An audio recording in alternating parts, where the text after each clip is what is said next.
Now next topic is Dalton law of partial pressure. Dalton law क्या कहते हैं कि जो टोटल प्रेशर एक्सर्ट होएगा by a mixture of non reactive ideal gases वो equal होएगा to the sum of partial pressures which each would exert if it is alone occupied the same volume at given pressure. मतलब individual की वजह से जो pressure लग रहा है टोटल प्रेशर उन सब का क्या हो जाएगा, सम हो जाएगा। Let small n small n1 small n2 small n3 be the number of molecules of different gases, small m1 small m2 small m3 be the masses of molecule of different gas, c1 c2 c3 उनकी RMS velocities मान ली, p1 p2 p3 उनके partial pressure मान लिए। तो p1 की value क्या आ जाएगी 1/3 m1 n1 c1 square by v, p2 की आ जाएगी m1/3 m2 n2 c2 square by v, p3 की आ जाएगी m1/3 m3 n3 c3 square by v। Total जब आप प्रेशर निकालोगे तीनों को ऐड करवा दो 1/3v कॉमन आ जाएगा, अंदर बचेगा m1 n1 c1 square plus m2 n2 c2 square plus m3 n3 c3 square. Right, as the temperature of all the gases in the mixture same है तो काइनेटिक एनर्जी भी क्या हो जाएंगी सेम, क्योंकि काइनेटिक एनर्जी में क्या आता है मास और वेलोसिटी। तो हाफ एम वी स्क्वायर हमने फॉर्मूला पढ़ा था 3/2 kBT। यहाँ पे ये दोनों कॉन्स्टेंट है तो टेम्परेचर पे ही डिपेंड कर रहे हैं ओनली। तो यहाँ से हमारे पास क्या आ जाएगा कि अगर टेम्परेचर सेम है तो काइनेटिक एनर्जी भी क्या होंगी इक्वल, मतलब half m1 c1 square half m2 c2 square equal हो जाएगा और फर्दर इक्वल किससे होता है 3/2 kBT की।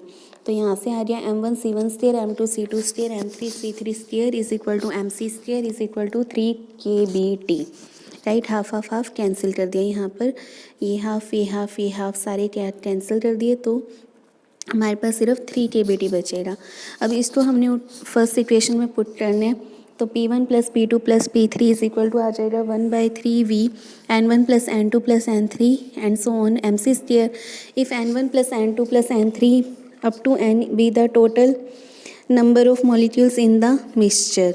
तो यहाँ पर हम क्या कर सकते हैं, जो n1 प्लस n2 ये इनकी जगह क्या लिख देंगे n, तो हमारे पास क्या बन जाएगा 1/3 mnc स्क्वायर और m इंटू में n मतलब number of molecules multiplied by mass of each molecule, ये क्या दे देगा कैपिटल M।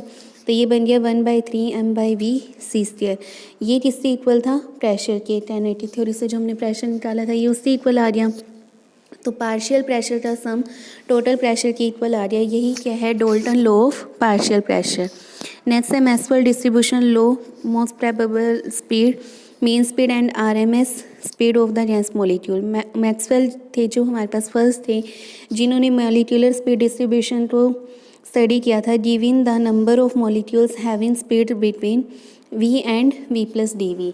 तो इनके अकॉर्डिंग dn की क्या वैल्यू आई थी nv/dv further equal to 4 pi n a³ e raise to the power minus b v square dv। a की क्या वैल्यू होती है √m/2 pi kBT and b होता है m/2 kBT। ये दोनों कॉन्स्टेंट हैं a और b, यही मैक्सवेल स्पीड डिस्ट्रीब्यूशन लॉ है। ये आपको एज इट इज़ लर्न करना है, इसकी कोई डेरिवेशन नहीं है, डायरेक्ट लर्न करना है। और यहाँ पर अगर हम pv की बात करें, pv हमने ग्राफ प्लॉट किया है pv और v के बीच में। p बताते हैं प्रोबेबिलिटी को, प्रोबेबिलिटी मतलब कितनी प्रोबेबिलिटी है, कितनी पॉसिबिलिटी है मॉलिक्यूल्स की एक पर्टिकुलर वेलोसिटी को एक्वायर करने के लिए। जैसे अगर हम इस पॉइंट के कॉरस्पॉन्डिंग देखें तो प्रोबेबिलिटी कितनी आ रही है, ये वाली आ रही है कि इतनी पॉसिबिलिटी है कि मॉलिक्यूल्स की इसके कॉरस्पॉन्डिंग वेलोसिटी होगी। मान लेते हैं v1 है तो v1 वेलोसिटी होगी, कितनी प्रोबेबिलिटी है वो ये पॉइंट बताएगा, सपोज दिस वन p1। तो pv क्या है प्रोबेबिलिटी फंक्शन, प्रोबेबिलिटी किससे इक्वल होती है fraction of total number of molecules having speed v, dn/n देता है ये हैविंग स्पीड v मैक्सिमम क्या होएगी जो मोस्ट प्रोबेबल स्पीड बताएगी, v मैक्सिमम के कॉरस्पॉन्डिंग प्रोबेबिलिटी भी हमें क्या मिलेगी मैक्सिमम मिलेगी। मोस्ट प्रोबेबल स्पीड पे हमें क्या मिल जो मोस्ट प्रोबेबल स्पीड है वो क्या है, वी मैक्सिमम। ये नहीं है कि वेलोसिटी की जो मैक्सिमम वैल्यू है उसको हम वी मैक्सिमम बोलते हैं, नहीं, जहाँ पर मैक्सिमम प्रोबेबिलिटी है उस वी को हम क्या बोलते हैं, v max. Most probable speed क्या होती है, the speed which is possessed by the maximum fraction of total number of molecules. मोस्ट प्रोबेबल स्पीड का फॉर्मूला होता है √2 kBt by m। m is the mass of the molecule, kb Boltzmann constant, t temperature. Next है mean speed, जैसे maths में आप mean calculate करते हो sum of observation by total number of observation, वैसे ही id mean speed, average speed with which a molecule of the gas moves, मतलब c average क्या आ जाएगी, c1 + c2 + c3 अप to cn upon n। From Maxwell distribution law C average का formula आएगा √8 kBt by m pi, m mass, kb Boltzmann constant, t temperature. Next है root mean square. Root mean square कैसे define होता है, square root of the mean of the square of random velocities of individual molecule of gas, मतलब √c1 square + c2 square up to cn square by n। Maxwell speed distribution से ये value आ जाएगी √3 kBt by m। अब अगर हमें relation निकालना हो maximum probable speed में, एवरेज में और RMS में, तो वो क्या आ जाएगा, √2 ratio √8 by pi ratio √3। Now degrees of freedom. Degrees of freedom क्या होते हैं, number of degrees of freedom equal होते हैं total number of coordinates of independent quantities required to describe the completely the position and configuration of the system. जैसे अगर मान लो कोई insect है वो एक लाइन के अलोन मूव कर रहा है तो कितने कोऑर्डिनेट चाहिए, 1। तो अगर स्ट्रेट लाइन में मूव कर रहे हैं तो 1 ट्रांसलेशनल डिग्री ऑफ फ्रीडम होएगा। प्लेन में मूव कर रहा है तो उससे 2 होंगे, स्पेस में मूव कर रहा है तो 3 होंगे। इन जनरल जो number of degree of freedom होते हैं वो इंडिपेंडेंट कोऑर्डिनेट्स के सम के इक्वल होते हैं, जितने हमें रिक्वायर्ड हैं to specify the position of the constituent particles of the system. Minus में हमने क्या करनी है, रेस्ट्रिक्शन। जैसे अगर स्पेस में मूव करना है, अगर हमें स्पेस में भी हम बोल दें कि एक ही लाइन में मूव करना है तो ये रेस्ट्रिक्शन लग जाएगी। तो टोटल क्या आ जाएंगे, 3n minus k is the number of restrictions, n number of particle, 3 क्यों, फॉर स्पेस इंडिपेंडेंट कोऑर्डिनेट्स कितने होते हैं, 3, तो n पार्टिकल्स के लिए आ जाएंगे 3n, माइनस में हमें रेस्ट्रिक्शन करनी है। क्लियर। नेक्स्ट है law of equipartition of energy. ये कहता है कि in any dynamical system in thermal equilibrium energy जो होगी वो इक्वली डिस्ट्रीब्यूट होगी among the various degrees of freedom, and जो एनर्जी एसोसिएटेड होगी with each degree of freedom वो होगी ½ kBt। तो हम 1 mole of monoatomic gas consider करते हैं जिससे 3 डिग्री ऑफ फ्रीडम है due to the translatory motion according to kinetic theory of gases. ½ mv bar square किससे इक्वल आया था, 3 kBt, 3/2 kBt के। अगर Vx bar square, Vy bar square, Vz bar square component है मीन स्केयर वेलोसिटी के, तो V bar square किससे equal आएगा, Vx bar square plus Vy bar square plus Vz bar square के। इसको काइनेटिक एनर्जी में लिखेंगे तो क्या आ जाएगा, ½ mVx bar square plus ½ mVy bar square plus ½ mVz bar square is equal to 3/2 kBt। Molecule की जो मोशन है वो रैंडम है, मतलब वहाँ पर कोई भी प्रेफर डायरेक्शन नहीं है, तो एवरेज काइनेटिक एनर्जी हर डायरेक्शन में सेम रहेगी, मतलब ½ mVx बार स्केयर इक्वल आएगा ½ mVy बार स्केयर की, फर्दर इक्वल आएगा ½ mVz बार स्केयर की। और इस की दोनों की जगह हमने सेम वैल्यू पुट करनी है तो हमारे पास क्या बन जाएगा, हर एक की वैल्यू कितनी आ जाएगी, ½ kBt के। ½ mVx स्क्वायर बन जाएगा, ये भी ½ mVx स्क्वायर, ये भी, तो तीनों की वैल्यू सेम आ जाएगी ½ kBt के।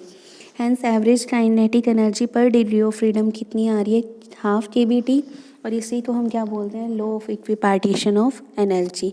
Mean free path, mean free path आपको पहले भी बताया था, ये क्या होता है, average distance travel by a molecule between 2 successive collision. अगर उनके फ्री पाथ हैं λ1 λ2 λ3 आफ्टर सक्सेसिव कोलिजन, तो मीन के लिए हम क्या करेंगे, इन सभी फ्री पाथ का सम अपॉन n, तो ये मीन फ्री पाथ आ जाएगा। अब यहाँ पर अगर हम वैल्यू पुट करें तो हम लैम्डा बार को c बार इंटू टी भी लिख सकते हैं। c बार का मतलब mean speed of the molecules, n is the number of collision suffered by the molecule in t second. number of collisions suffered by the molecules in t second, c bar into में delta T वो distance cover कर रहा है, और D उसका क्या मान लिया हमने, डायमीटर। तो डी इज अगर डायमीटर है ईच मॉलिक्यूल ऑफ गैस का, then a particular molecule will suffer collision with any another molecule जो कि उसी डिस्टेंस में आ रहा है, विद इन डी आ रहा है। देयरफॉर अगर हमने वॉल्यूम स्पैट निकालना है by molecule in small time delta t, तो वो क्या आएगा, एरिया इंटू डिस्टेंस।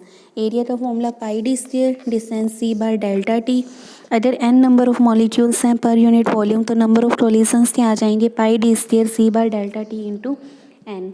पर सेकेंड के लिए डेल्टा टी से डिवाइड कर दिया तो डेल्टा टी कैंसिल हो जाएगा, बाकी बचेगा एन पाई डी स्क्वायर सी बार। एवरेज टाइम हमारे पास कितना आ गया, ये तो नंबर ऑफ कोलिजन पर सेकंड है।